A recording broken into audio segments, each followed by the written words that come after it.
We are back with this Fox News alert. Things are getting pretty interesting in these hearings on Capitol Hill right now. Lawmakers grilling the head of the IRS, that is John Koskinen, who you see before you. They are outraged about the technology bumbling or even potential cover-up at this agency in what is now becoming known as the case of the missing emails. Welcome, everybody. Brand new hour starts now in America's Newsroom. I'm Martha McCallum. And I'm Bill Henninger. Good morning. Sparks flying today as the IRS Commissioner John Koskinen facing tough questions on the Hill. Angry lawmakers getting fed up with the excuses they're hearing, too. The agency claims a computer crash wiped out more than 2 years of emails, covering the time period when the IRS was targeting Tea Party and conservative groups. Lawmakers are not buying it. Here's the chairman of the committee, Dave Camp, says the emails are not the only thing missing. What I didn't hear in that was an apology to this committee. I don't think an apology is owed. Not a single email has been lost since the start of this investigation. Every email has been preserved that we have produced or will produce by the end of this. You don't think the time period between January 2009 and April 2011 is relevant to this investigation? It is a very relevant time. All right. Well, let me ask you this. The letter we received from the IRS on Friday the 13th admitted that learner emails were lost for this 2.5-year period. They were lost off. But you didn't. They were lost off her hard drive. We also advised. Let me finish. I'm not finished with my question, then I'll give you an opportunity to answer. That's fine. But you failed to explain the timeline of events that led to that admission. And there's more where that came from, and you're going to hear it in a moment. Chief White House correspondent Ed Henninger is live on the North Lawn. So, Ed, you asked the White House directly if they knew what happened. Do they know anything about this situation? What did they say? No, I asked Jay Carney at his last briefing a couple of days ago, outgoing White House press secretary, and he basically said, look, referred me to the IRS, said he didn't know what happened to Lois Lerner's emails. In fairness, Jay Carney says 67,000 Lois Lerner emails have been turned over, emails either to or from her. But that doesn't really get at the point of these lost emails. So you can turn over 67,000. Important to note, it suggests that there's been some cooperation with this investigation. But if there's 2 years worth of emails during the critical period, we just don't know what's in there.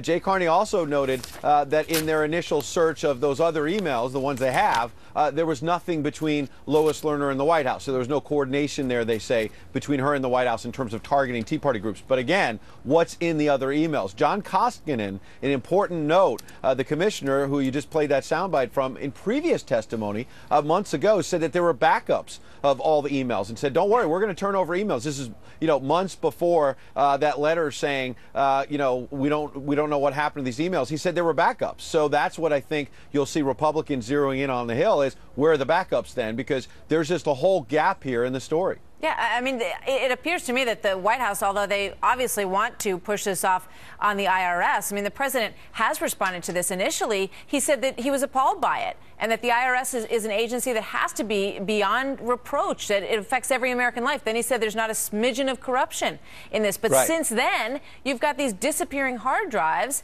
and Lois Lerner taking the fifth.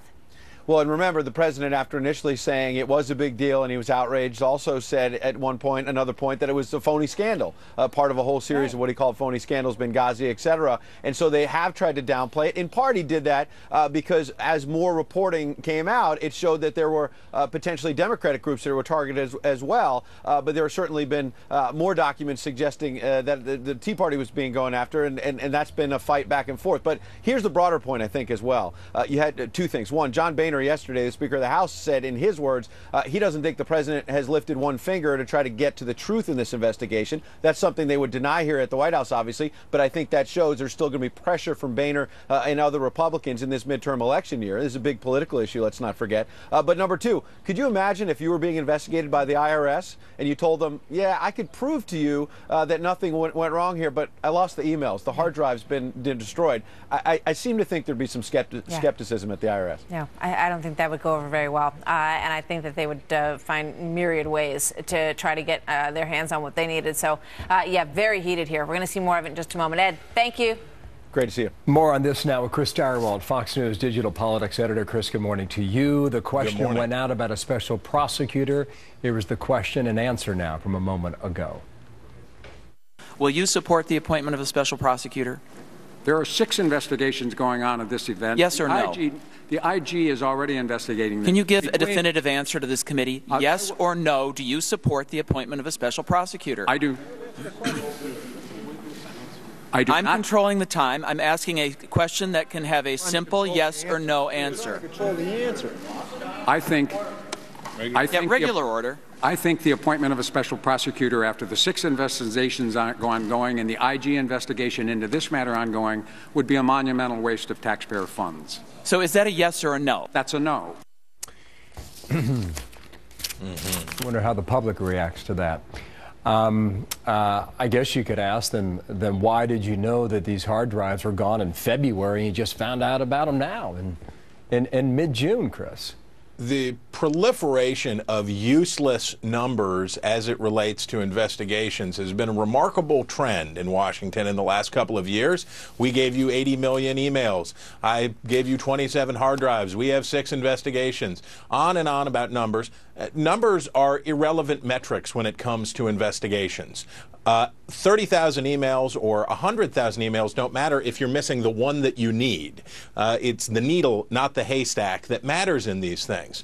The problem here, and what is very hard for the White House to deal with, is the allegation against the IRS is not that they are nincompoops, or not that they have a bad IT department, or not that they were struggling to implement the law, but that in fact they had an intent, that people at the IRS had an intent to interfere with 2 elections in 2010 and 2012, the direct beneficiary thereof being President Obama. So when you talk about misbehavior, that alleged misbehavior that benefits a politician, it seems unlikely that that politician's administration can make a good investigation of those acts. If there has ever been an argument for an independent investigator, this meets all of those definitions. Wow. It's my sense that the reason why this story crosses both political lines and the reason it sticks is because everybody understands the power of the IRS. I mean, you heard what Hillary Clinton said when Brett and Greta asked her about it the other night. She said, anytime the IRS is involved, it's pretty serious. And she said with a chuckle, but everybody gets what she was saying. It can be very serious stuff. Dan Henninger, Wall Street Journal, writes this. The IRS Tea Party audit story is not Watergate. It's worse than Watergate. The Watergate break-in was the professionals of the party in power going after the party professionals of the party out of power. The IRS scandal is the party in power going after the most average Americans imaginable, whether it's Alabama or Arkansas or Ohio or on and on, Chris. The federal government itself using an incredibly powerful agency to interfere with an election that determines who constitutes that federal government is the most serious charge imaginable in a republic, period. There's no worse charge you could make against a government than meddling in the elections that determine who leads that government. That is a very dangerous thing. The Republicans have a lot of fat in the fire on this by making that claim, but just never forget how serious that claim is and why that would merit an investigation that when it concludes, they can say, yeah, the emails were actually lost. Yeah, it was this way. Yeah, it was that way. And it can be said with some conclusiveness. Let's also remind people about whether it's Lois Lerner or the other half dozen people who apparently have their hard drive missing now or gone or destroyed. And that is this. Those were emails, Chris, that were outgoing. You got it. And to whom were they going? Were they Democratic senators on the Hill? Were they folks working for the political wing of the White House?